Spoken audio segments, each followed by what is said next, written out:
বিসমিল্লাহির রহমানির রহিম। প্রিয় দেশবাসী, আসসালামু আলাইকুম রহমতুল্লাহি ওয়া বারাকাতুহু। কেমন আছেন সবাই? আশা করছি সকলে ভালো আছেন, সুস্থ আছেন। এই মুহূর্তে যারা এই ভিডিওটি দেখছেন, আপনাদের কাছে অনুরোধ করব ভিডিওটি খুব মনোযোগ সহকারে দেখবেন এবং ভিডিওটি প্রথম থেকে শেষ পর্যন্ত দেখবেন। অত্যন্ত তথ্যবহুল একটি ভিডিও, মানে শরীরের পশম খাড়িয়ে যাওয়ার মতো, শরীরে শিহরণ জাগানোর মতো একটা ভিডিও। প্রিয় দেশবাসী, সকালে একটা ভিডিও আমি আপলোড করেছিলাম,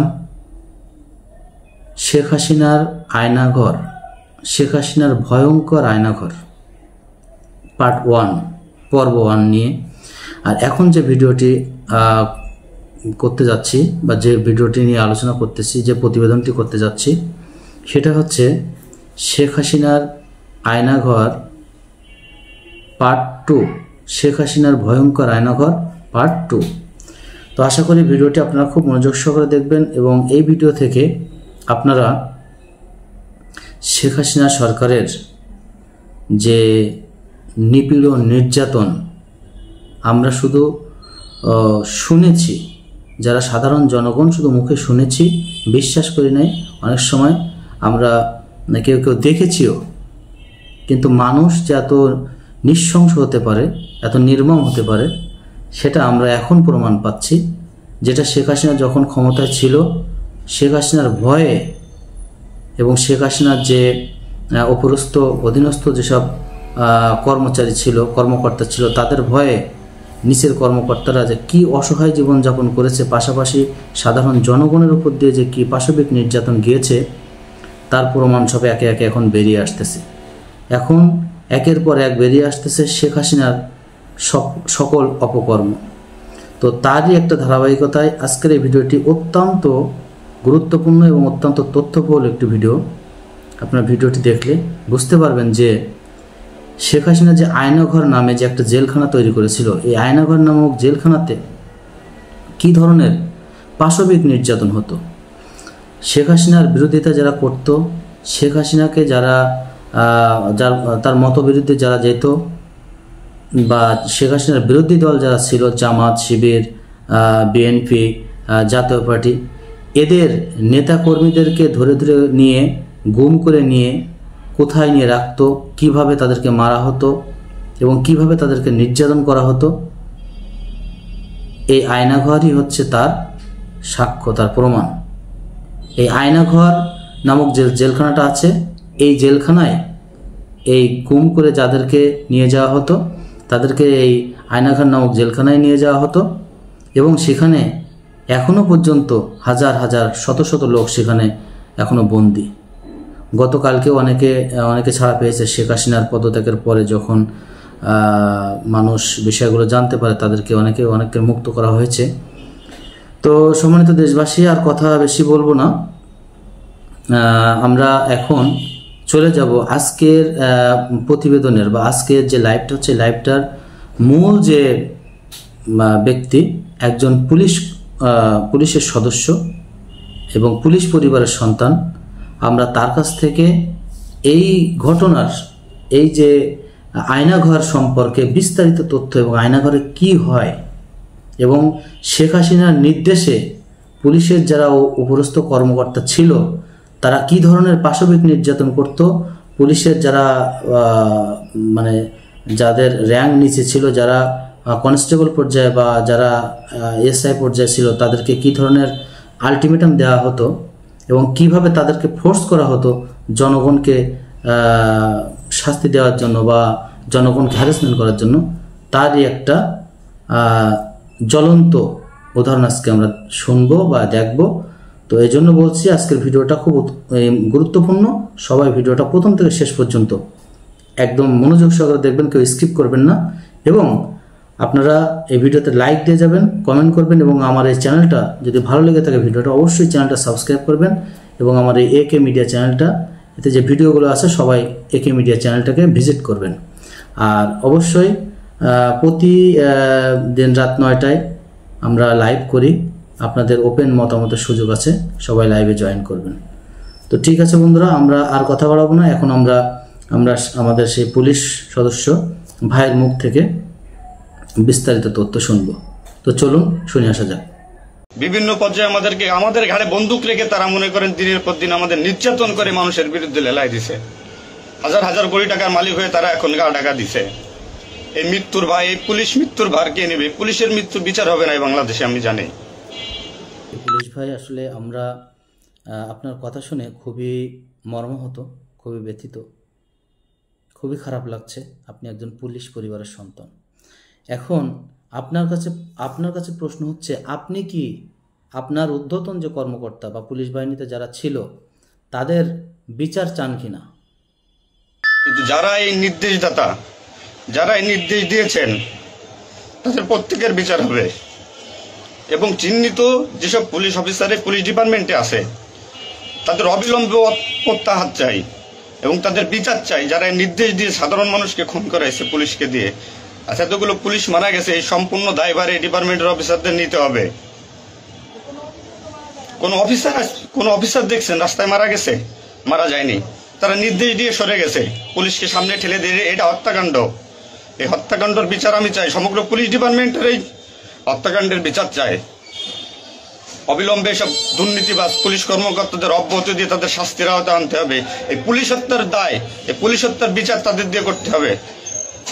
আমি জানি না আমার এই কথা বলাতে আমার কি হবে না হবে, আমি সে পরোয়া করি না। আমি শঙ্কিত সেই পরিবার নিয়ে,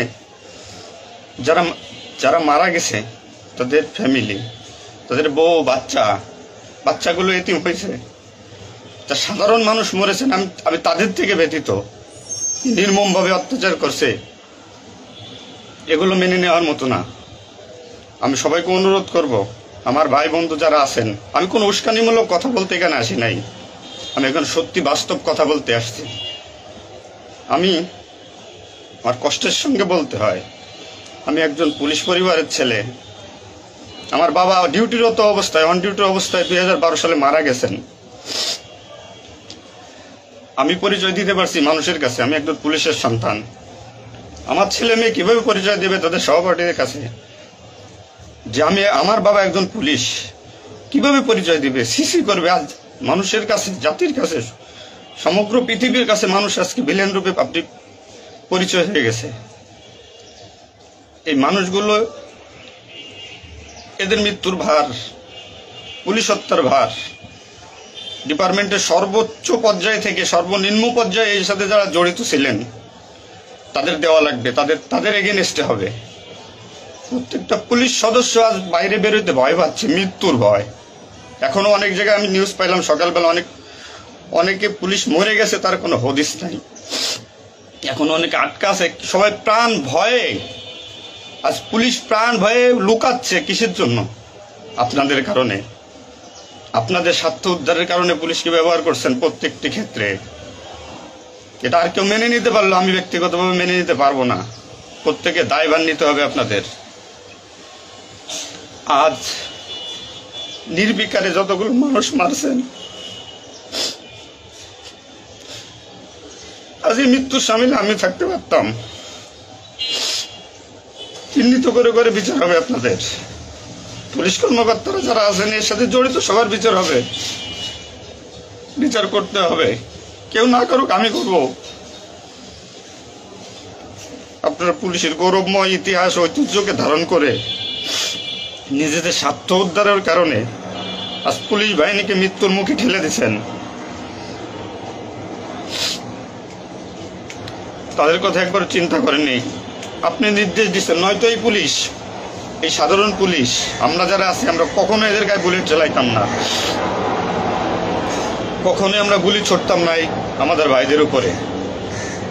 ডিপার্টমেন্টের ম্যাক্সিমাম 80% পুলিশ এখন পড়াশোনার সাথে জড়িত।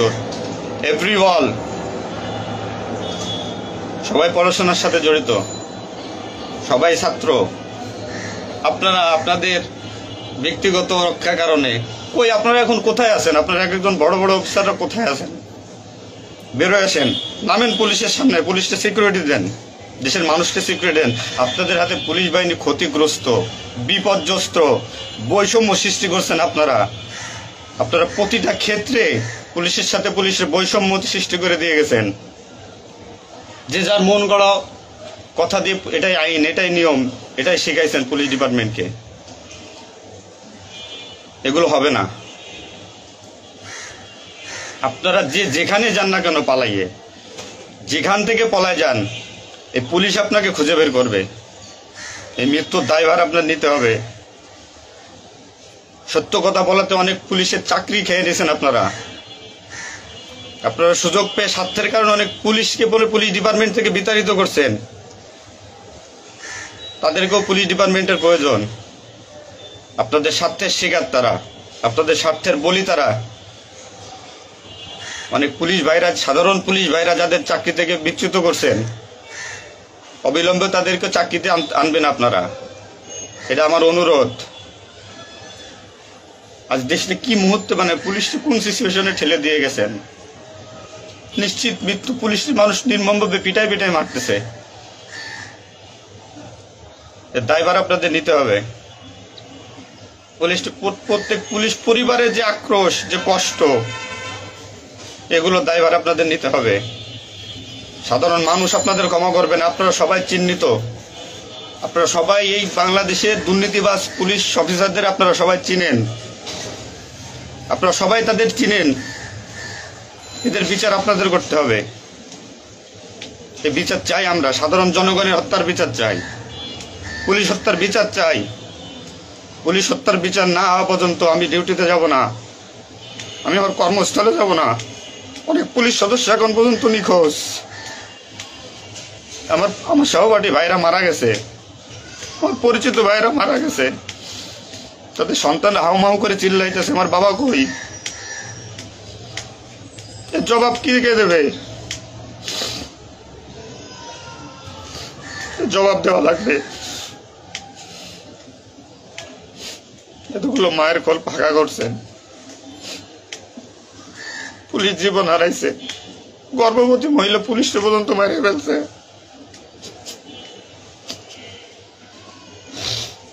নির্মম ভাবে মারছেন। এই দোষ আপনাদের।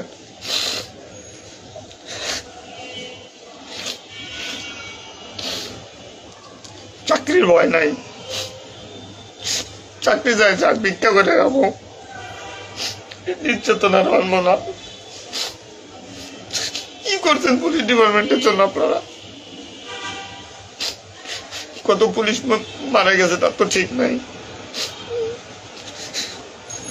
বিচার হবে, বিচার আমি করবো, কেন করবো? পুলিশ ডিপার্টমেন্টে প্রত্যেকটা সেক্টরে দুর্নীতি।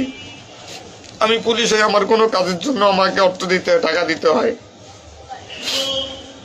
এতে নির্লজ্জতার কি কি কি করবো আমি?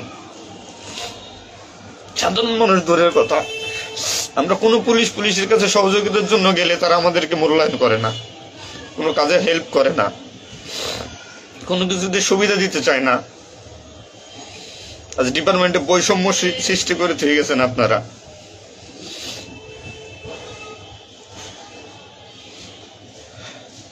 এত কিছুর দরকার হয় কেন আপনাদের?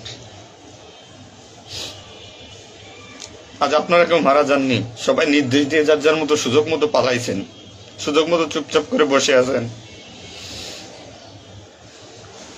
পুলিশ ডিপার্টমেন্টের অনেকে আছে যারা এর সাথে জড়িত না, সরাসরি গুলি করতে চায় নাই, বাধ্য করছেন, নির্মম মৃত্যুর দিকে ঠেলে দিয়েছেন এদেরকে। কোনো কিছুই মনে করেন আপনারা।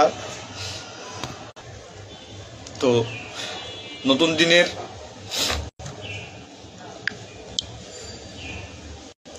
যে নতুন দিনের সূচনা হয়েছে বাংলাদেশে, স্বাগত জানাই। আমি কোনো রাজনৈতিক দলের পরিপক্ষ না, আমি আজ পুলিশ। যে সরকারি আসবেন আমি সেই সরকারি গোলামি করতে হবে আমার। দেশের মানুষের জন্যই পুলিশ, আইন শৃঙ্খলার জন্যই পুলিশ, সাধারণ মানুষের জন্যই পুলিশ। তুমি পুলিশ আজকে কেন আতঙ্কের নাম হবে? পুলিশ মানুষ থেকে আজ কেন দূরে থাকবে? দিন শেষে পুলিশ মানুষ, পুলিশ কারো স্বামী, কারো বাবা, এটা চিন্তা করবেন। ডিপার্টমেন্টের যে সমস্ত অসাধু কর্মকর্তারা আছেন প্রত্যেকটা সেক্টরে, শিক্ষা নেন। বিশেষ করে যারা আসছেন ঊর্ধ্বতন কর্মকর্তারা শিক্ষা নেন। আজ আপনাদের স্বার্থের কারণে, আপনাদের কারণে আজ ডিপার্টমেন্টের এই অবস্থা। তছনছ হয়ে গেছে পুলিশ ডিপার্টমেন্ট। কথা বলার মতো কোনো ওয়ে নাই, কথা বলতে পারতেছি না। আমি তো বেঁচে আছি, তারা মারা গেছে কি নির্মম ভাবে মারা গেছে, মেরে ফেলছেন আপনারা। তো আমি শুধু পুলিশ বাহিনীরা যারা আক্রান্ত করছেন, আপনাদের বিচার করব, আপনাদের বিচার হবে। সবকিছু দায়ভার আপনাদের।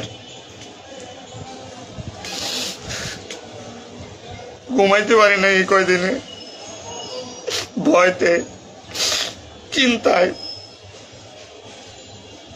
মারা যাওয়া পুলিশের ছেলেমেয়েরাও চিৎকার করে বলছে আমার বাবা কই।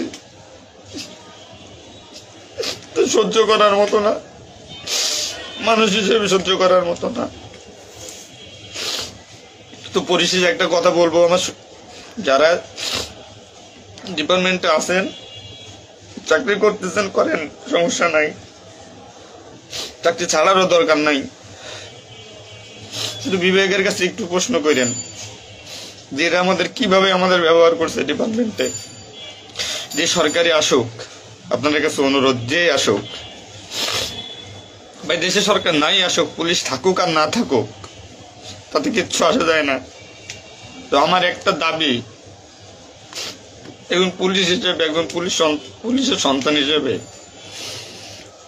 ডিপার্টমেন্টের ঐতিহ্য যারা নষ্ট করছেন, এই পুলিশের সুনাম যারা নষ্ট করছেন, এদের বিচার চাই। আমি 100% বিচার চাই। পুলিশকে যারা মুখোমুখি করে যে সন্ত্রাসী বানাইছেন, নির্বিকারে পুলিশ মারাইছেন, এই নির্দেশদাতাদের বিচার চাই আমি।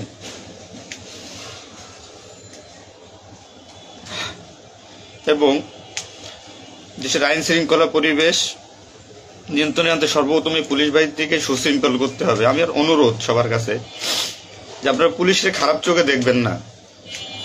যে আমরা যারা নিম্নপদস্থ কর্মকর্তারা আছি, যারা চাকরি করতেছি, আমরা আদেশের গোলাম। আমাদের যেভাবে আদেশ দেয়, যেভাবে নির্দেশ দেয়, আমরা ওইভাবে কাজ করি, ওইভাবে আমাদের চলতে হয়। যে ভীতি, না মানলে চাকরি চলে যাবে, যাক, এই চাকরির প্রতি আর এখন কোনো নাই। তবে আমার ডিপার্টমেন্টের যে সমস্ত ভাইরা মারা গেছে, সাধারণ মানুষ যারা মারা গেছে, তাদের আমরা আর ফিরে পাবো না, হয়তো পাবোই না। তো আমার একটা অনুরোধ, আগে পুলিশ বাহিনীটাকে সুশৃঙ্খল করুন, আইন শৃঙ্খলা সুশৃঙ্খল করবেন। এবং আপনারা যারা সাধারণ মনে করতেছেন পুলিশ ঘৃণিত, পুলিশ অপরাধী, হ্যাঁ পুলিশ অপরাধী, পুলিশ অপরাধ করছে তার চাকরি বাঁচানোর জন্য, এবং তার মাসুল পুলিশকে দিতে হয়েছে জীবনের বিনিময়ে। আপনারা দয়া করে কেউ পুলিশকে খারাপ বলবেন না। পুলিশের প্রতি অনেক, পুলিশ আপনাদের শুভাকাঙ্ক্ষী। এবং বাংলাদেশের যে বর্তমান পরিস্থিতির উপরে আমি একটা কথাই বলবো, সর্বস্তরের মানুষকে, দেশটাকে আবার সুন্দরভাবে গড়তে হবে, এটাই সবচেয়ে বড় কথা। ফার্স্ট অফ অল এটাই হচ্ছে বাস্তবতা। দেশটাকে আমরা সবাই মিলে গড়ব। এবং পুলিশ বাহিনীর আপনারা যারা পুলিশে আছেন, আপনারা সুশৃঙ্খল হন, মানুষের প্রতি আনুগত্য হন এবং শিক্ষা নেন। এত বড় একটা স্বাধীনতা না হইলে এটা মানুষ কখনো বুঝতো না, বা আমরা পুলিশরা বুঝতাম না যে আমাদের অর্জন কি, আমাদের মানুষের আস্থা কি আমাদের উপরে, বা আমাদের কি করা উচিত। আপনার সবার কাছে অনুরোধ থাকবে, আমার পুলিশ ডিপার্টমেন্টের প্রত্যেকটা সেক্টরের বন্ধু বান্ধব, সিনিয়র জুনিয়র যারা আছেন, আপনারা শিক্ষা নেন, নতুনভাবে পুলিশ ডিপার্টমেন্টটাকে গড়েন, মানসিকতা চেঞ্জ করেন। এবং পুলিশ ডিপার্টমেন্টে যারা আপনাকে ব্যবহার করবে, যারা স্বার্থের জন্য ব্যবহার করবে, তাদের সরাসরি ধরিয়ে দিন, সরাসরি ধরিয়ে দিবেন। পুলিশের প্রত্যেকটা সেক্টরে দুর্নীতি, এই দুর্নীতিবাজদের ধরিয়ে দিন। এদের ধরায় না দিতে পারলে পুলিশ ডিপার্টমেন্ট কোনোদিন শুদ্ধ হবে না। আর দিনের পর দিন এরা মনে করেন আমাদের সাথে বৈষম্যমূলক সৃষ্টি করে এদের নিজেদের স্বার্থ হাসিল করবে। তো সবার কাছে আমার একটা অনুরোধ, আপনারা সবাই ভালো থাকবেন আর আমাদের পুলিশের জন্য দোয়া করবেন, যাতে আমরা একটা সুশৃঙ্খল বাহিনী হিসেবে রিইউনিয়ন পুনরায় পুলিশ ডিপার্টমেন্টটাকে আবার গড়ব, এই শিক্ষা থেকে শিক্ষা নিয়ে যে পুলিশ কখনো মানুষের দুশ্মন নয়, পুলিশ মানুষের শত্রু নয়, পুলিশ মানুষের বন্ধু, জনগণের বন্ধু। এটা আমরা প্রমাণ করব। এই মানসিকতা নিয়ে তৈরি হন আগামী দিনের নতুন পুলিশ বাহিনী গড়ার জন্য। সবাই সবার নিজের প্রতি খেয়াল রাখবেন, ফ্যামিলির প্রতি খেয়াল রাখবেন, আমার জন্য দোয়া করবেন। আসসালামু আলাইকুম। দর্শক বন্ধুরা, আমরা সম্পূর্ণ প্রতিবেদনটি দেখলাম। আশা করি আপনাদের অনেক ভালো লাগবে বা ভালো লেগেছে। তো বন্ধুরা, যারা ভিডিওটি দেখছেন অবশ্যই ভিডিওটা লাইক করে দেবেন, শেয়ার করবেন এবং কমেন্ট করবেন। আর আমার চ্যানেলটাকে অবশ্যই সাবস্ক্রাইব করে রাখবেন। তো আসলে যেটা বুঝলাম যে পুলিশ বাহিনী যারা পুলিশের কনস্টেবল বা একটু নিচু পদের কর্মকর্তা যারা ছিল, উচ্চপদস্থ কর্মকর্তাদের দ্বারা তারা নির্যাতিত, নিপীড়িত। ঠিক আছে, তারা বাধ্য হয়েছে আর কি। তো যাই হোক, আমরা দোয়া করি যাতে পুলিশ বাহিনী আবার সুন্দরভাবে ঢেলে সাজানো হয় পুলিশ বাহিনীকে। এবং আমি একটা মতামত প্রকাশ করি, সেটা হচ্ছে আমি মনে করি যে বাংলাদেশ পুলিশ বাহিনী বর্তমান সময়ে মানুষের কাছে একটা ঘৃণার পাত্র হয়ে গেছে। তো পুলিশের যে পোশাক, এই পোশাকটা দেখলেই মানুষের গায়ে যেন এখন একটা চুলকানি তৈরি হয়ে যায় মারার জন্য বা পুলিশকে আক্রমণ করার জন্য। মানে এতটা তিক্ত হয়ে গেছে পুলিশের প্রতি মানুষের মানে বিশ্বাসটা। তো যাই হোক, আমি একটা মতামত প্রকাশ করতেছি, সেটা হচ্ছে আমি মনে করি যে পুলিশ বাহিনীর যে ড্রেসটা আছে, যে খাকি পোশাকটা, এই পোশাকটার পরিবর্তন করা, ড্রেস আপটা চেঞ্জ করা, কালারটা চেঞ্জ করে দিলে তাও কিছুটা মানুষের মনের মধ্যে একটু মানে আস্থা ফিরে আসবে। যেমন আমরা সেনাবাহিনীর পোশাক দেখলে আমরা কিন্তু একটা আস্থার জায়গা খুঁজে পাই যে না, সেনাবাহিনী আমাদেরকে সহযোগিতা করবে। আর আমরা পুলিশের পোশাক দেখলে আমরা পুলিশের পাশেই যাইতে চাই না। কারণ কি, আমরা মনে করি যে এই পুলিশের পাশে গেলেই আমরা সহযোগিতা নিতে যাব, যাওয়ার পরে সে আমাদেরকে আমার কাছে ঘুষ যাবে, সে আমাদেরকে মিথ্যা মামলায় জড়িয়ে দেবে, সে আমাদের সরলতার সুযোগ নিয়ে আমাদেরকে আরও ক্ষমতার অপব্যবহার করে আমাদেরকে সে আরও বিপদে ফেলাবে। তো এই জায়গা থেকে আমরা আসলে বেরিয়ে আসতে চাই। তো আমি দুইটা প্রস্তাব রাখবো, সেটা হচ্ছে এই ভিডিওর মাধ্যম দিয়ে সবাই ভিডিওটা শেয়ার করে দেবেন, যাতে করে আমাদের সর্বোচ্চ মহল, আমাদের সরকার পর্যন্ত পৌঁছে যায়। এবং আমার এই মতামতটা আপনাদের কাছে কেমন লাগলো, আপনারা একমত কিনা অবশ্যই কমেন্ট বক্সে আমাকে জানাবেন। সেটা হচ্ছে, এক নম্বরে হচ্ছে পুলিশ বাহিনীর পোশাকটা চেঞ্জ করে নতুন ফরম্যাটে বা নতুন কালার দিয়ে তৈরি করা। আর দ্বিতীয় হচ্ছে পুলিশ বাহিনীর উচ্চপদস্থ কর্মকর্তা থেকে একেবারে নিম্ন পর্যন্ত সবাইকে সুন্দরভাবে অনেস্টলি কাজ করার জন্য একেবারে ঢেলে সাজানো। এই হচ্ছে আমার দুইটা মতামত। তো যাই হোক বন্ধুরা, আসলে অনেক ভালো লাগলো, আশা করি আপনাদের অনেক ভালো লাগছে। তো সকলে ভালো থাকবেন, সুস্থ থাকবেন, এই আশাবাদ ব্যক্ত করে আজকের মতো ভিডিও এখানে শেষ করছি। আসসালামু আলাইকুম রহমতুল্লাহি ওয়া বারাকাতুহু।